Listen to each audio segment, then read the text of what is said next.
Welcome to the Slop Temple. We pray this video helps. In this video, I will explain how to make keto lemonade.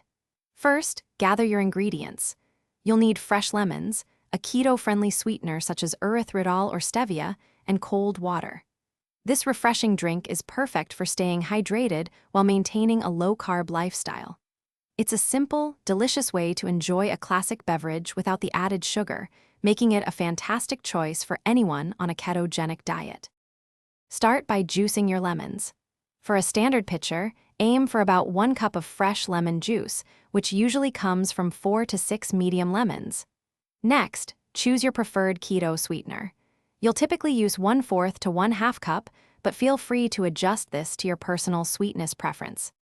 Now, combine your fresh lemon juice, the keto sweetener, and 4 cups of cold water in a pitcher. Stir everything thoroughly until the sweetener is completely dissolved. This ensures a smooth, consistent flavor throughout your lemonade. Once mixed, pour it over ice and garnish with a fresh lemon slice or a sprig of mint for an extra touch. For an even better keto lemonade, consider adding a small pinch of salt. This helps balance the flavors and can also aid in electrolyte replenishment. Don't be afraid to get creative with variations. Try adding a few drops of vanilla extract or a slice of fresh ginger for a unique twist. Remember to check the description for a link to the Echo Dot smart speaker and other great deals. Enjoy your delicious, homemade keto lemonade. Thanks for watching. Consider subscribing if we helped you.